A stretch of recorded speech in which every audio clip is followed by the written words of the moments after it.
Hi hello welcome to Savitri vlogs. ఈరోజు వీడియోలో ఒక సూపర్ టేస్టీ స్వీట్ అయితే చూడబోతున్నాము. అది గోధుమ రవ్వ కేసరి లేదా దీన్ని గోధుమ రవ్వ హల్వా అని కూడా అంటారు. ఈ స్వీట్ మనం వ్రతాల్లో ఇంకా సూర్యదేవునికి కూడా నైవేద్యంగా పెడతారు. చాలా బాగుంటుంది. ఇంకెందుకండి ఆలస్యం, ప్రాసెస్లోకి అయితే వెళ్ళిపోదాం. ముందుగా పాన్ పెట్టుకొని 2 స్పూన్ల నెయ్యి వేసుకోవాలి. నెయ్యి హీట్ అయిన తర్వాత కొన్ని జీడిపప్పు అయితే వేసుకొని ఫ్రై చేసుకోండి. ఇవి కొంచెం వేగిన తర్వాత కిస్మిస్ వేసుకొని ఫ్రై చేసుకోండి. జీడిపప్పు కిస్మిస్ వేగిన తర్వాత ఒక బౌల్లోకి తీసుకొని పక్కన పెట్టుకోండి.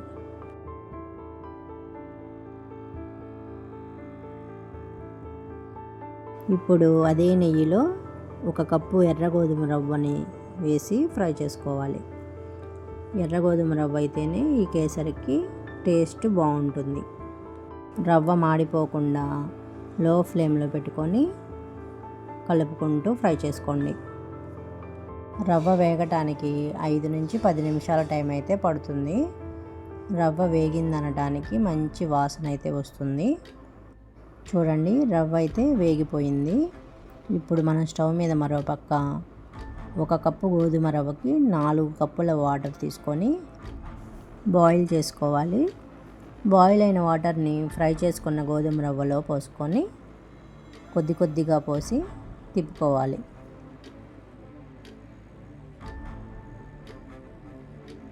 ఒకసారి ఇలా కలుపుకున్నాక మూత పెట్టుకొని ఉడికించుకోవాలి.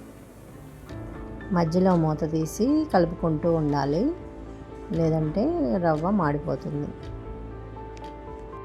వాటర్ అంతా ఎగిరిపోయి గోధుమ రవ్వ ఉడికిన తర్వాత 1 కప్పు గోధుమ రవ్వకి 1.5 కప్పు స్వీట్ అయితే సరిపోతుందండి.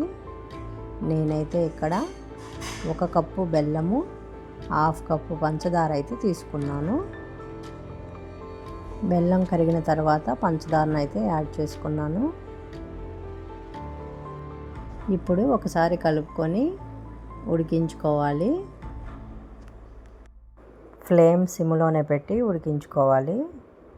బెల్లము పంచదార మొత్తం కరిగి వాటర్ అంతా ఎగిరిపోయేదాకా అయితే ఉడికించుకోవాలి.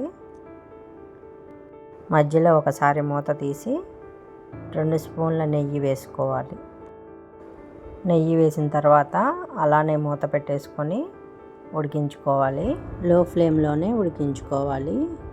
ఇప్పుడు చూడండి, మూత తీసి చూస్తే గోధుమ రవ్వ అనేది ఉడికిపోయి దగ్గర పడింది.